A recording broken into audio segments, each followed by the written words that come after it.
नमस्कार दोस्तों, स्वागत है आपका इस नए वीडियो में। दोस्तों, ई-वे बिल के रिलेटेड एक नया अपडेट आया है।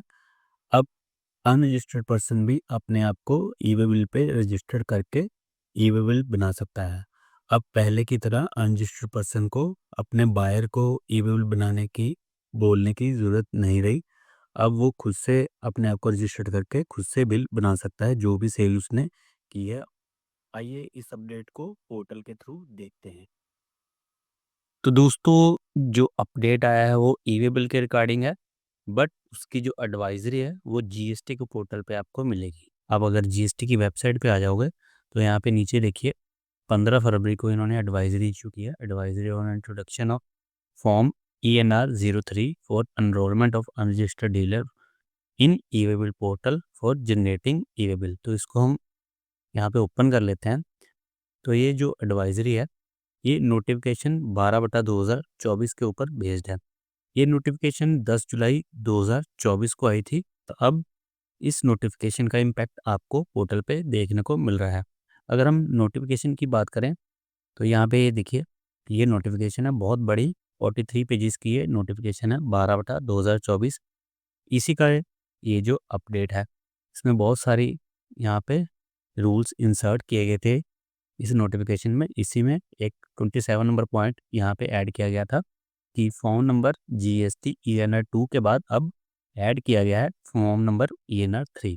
ये जो फॉर्म है, ये सिर्फ अनरजिस्टर्ड पर्सन को ई-वे बिल पे एनरोल करने के लिए फॉर्म है। अब हम इसको पोर्टल के थ्रू देखते हैं। तो इसके लिए इन्होंने एक यहाँ पे डिटेल गाइड दी हुई है और साथ में आपको एक ट्यूटोरियल भी यहाँ पे यूज़र मैनुअल दिया हुआ है। हम सीधे इसको वेबसाइट से देखेंगे, इसलिए हम यहाँ पे ट्यूटोरियल या इनका नहीं देख रहे।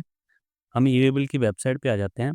तो सबसे पहले यहाँ पे रजिस्ट्रेशन का टैब आपको दिख जाएगा और यहीं पे आपको एनरोलमेंट फॉर अनरजिस्टर्ड पर्सन का टैब दिख जाएगा। इस पे आप क्लिक कर देंगे।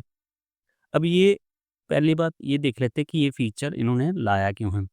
मान लीजिए जब अनरजिस्टर्ड पर्सन जो है वो गुड्स सेल करता है रजिस्टर्ड सप्लायर को, तो जब उसकी गुड्स की वैल्यू 50,000 के ऊपर हो जाती है तो उसे ई-वे बिल बनाना पड़ता था। पहले कोई ऐसा ऑप्शन नहीं था कि अनरजिस्टर्ड पर्सन ई-वे बिल बनाए। तो उसे बोलना पड़ता था, जो उसका रिसिपिएंट है, उसको बोलना पड़ता था कि आप ई-वे बिल बनाओ इनवर्ड गुड्स के लिए। तो रिसिपिएंट जो है ई-वे बिल बनाता था और सप्लायर को बायर के ऊपर डिपेंड रहना पड़ता था। तो इसी कमी को पूरा करने के लिए यहाँ पे इन्होंने एक नोटिफिकेशन इशू की थी, जिससे अनरजिस्टर्ड पर्सन भी अपने आप को ई-वे बिल पोर्टल पर रजिस्टर्ड कर सकते हैं। अब अनरजिस्टर्ड पर्सन उसी केस में ई-वे बिल बनाएँगे जब गुड्स की वैल्यू जो है 50,000 के ऊपर होगी और वो रजिस्टर्ड पर्सन को गुड्स सेल कर रहे हैं। उसी केस में ये आपने आईडी बनानी है। कई स्टेट्स में ई-वे बिल की लिमिट अलग-अलग है, तो आप अपनी स्टेट के हिसाब से लिमिट देख सकते हैं। ये जो रजिस्ट्रेशन है वो अनरजिस्टर्ड पर्सन जो है गुड्स सप्लाई करने के लिए भी कर सकता है और अनरजिस्टर्ड पर्सन गुड्स रिसीव करने के लिए भी कर सकता है, या फिर दोनों केसेस के लिए आप ये एनरोलमेंट कर सकते हैं। तो सबसे पहले यहाँ पे अगर हम फॉर्म की बात करें तो आपको यहाँ पे सबसे पहले मेंशन करनी है कि कौन सी स्टेट के लिए आपने एनरोलमेंट करनी है। उसके बाद आपने अपना लीगल नेम बताना है। लीगल नेम जो आपके पैन के ऊपर आपका नाम है वो आपको यहाँ पे मेंशन करना है। उसके बाद अगर आपका कोई ट्रेड नेम है या फर्म का नेम है तो उसको आपने यहाँ पे मेंशन करना है। उसके बाद अपने अपना पैन नंबर यहाँ पे मेंशन करना है, उसको एक बारी वैलिडेट कर लेना है। ये होने के बाद आप नीचे थर्ड स्टेप पे आ जाएँगे। यहाँ पे आपको 3 ऑप्शन मिलती है। आप अनरजिस्टर्ड सप्लायर ऑफ गुड्स के लिए एनरोल करना चाहते हैं, या फिर रिसिपिएंट ऑफ गुड्स के लिए एनरोल करना चाहते हैं, या फिर दोनों के लिए ही एनरोल करना चाहते हैं। अभी यहाँ पे ये ऑप्शन डिसेबल है क्योंकि मैंने यहाँ पे पैन नंबर नहीं डाला। जब मैं पैन नंबर डाल के यहाँ पे वैलिडेट करूँगा तो ये ऑप्शन इनेबल हो जाएगी और आप अपने अकॉर्डिंगली ऑप्शन चूज़ कर सकते हैं। उसके बाद आपने अपना एड्रेस यहाँ पे मेंशन करना है। सारे जहाँ पे रेड डॉट्स हैं वो आपको भरने मैंडेटरी हैं। लैटिट्यूड और लॉन्गिट्यूड भी आपसे यहाँ से पूछा गया है, बट वो मैंडेटरी नहीं है यहाँ पे फिल करना। उसके बाद आपसे ईमेल आईडी और फ़ोन नंबर पूछा गया है। फ़ोन नंबर यहाँ पे आपने वेरीफाई करना है थ्रू ओटीपी। उसके बाद आपने एक यूज़र नेम मेंशन करना है, ये एक यूनिक यूज़र नेम आपने रखना है। उसकी अवेलेबिलिटी आपने यहाँ से चेक करनी है। उसके बाद आपने एक पासवर्ड यहाँ पे अपना रखना है और उसके बाद इसको कंफर्म करके कैप्चा भर के इसको सेव कर देना है। अब नेक्स्ट स्क्रीन पे क्या आएगा, उसको हम यहाँ से यूज़र मैनुअल से देख लेते हैं। तो यहाँ पे देखिए, जब हमने अपने यूज़र नेम और पासवर्ड फिल करके इसको सबमिट किया था, उसके बाद हमारे पास एक एनरोलमेंट आईडी आ जाएगी 15 कैरेक्टर्स की। जैसे कि आपको पता है कि जीएसटी नंबर भी 15 कैरेक्टर्स का होता है, उसी तरह आपको ये आईडी भी 15 कैरेक्टर की मिलेगी।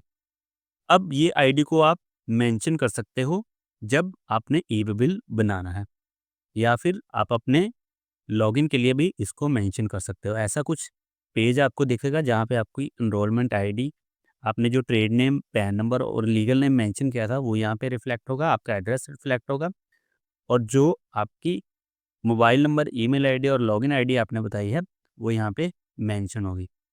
इसके बाद आ जाएँ तो जैसे आपको यूज़र नेम और पासवर्ड मिल गया है, तो अब आप इसको लॉगिन करोगे। लॉगिन करने के बाद आपके पास ऐसी स्क्रीन आ जाती है ई-वे बिल की, जैसे कि आपने नॉर्मल केस में देखी होगी। अब इसमें आपको चेंजेस क्या है, जब आपने जीएसटी नंबर यहाँ पे मेंशन करना है अपना, तो यहाँ पे आपने अपनी एनरोलमेंट आईडी जो आपको 15 डिजिट की मिली है, वो ही मेंशन करनी है। उससे आपका यहाँ पे सारा एड्रेस, आपका नेम यहाँ पे ऑटो फिल हो जाएगा और यहाँ पे कोई भी चेंजेस नहीं है। तो अनरजिस्टर्ड पर्सन अब ई-वे बिल बना सकेंगे। इस ऑप्शन के बाद ये ऑप्शन पोर्टल पे लाइव हो चुकी है। आप अगर एनरोल करना चाहते हैं तो कर सकते हैं और अगर आपको कोई भी डिफ़िकल्टी आती है तो आप हमें इसी वीडियो के कमेंट सेक्शन में कमेंट करके पूछ सकते हैं। इस वीडियो में इतना ही, बने रहिए हमारे साथ। नेक्स्ट वीडियो के लिए धन्यवाद।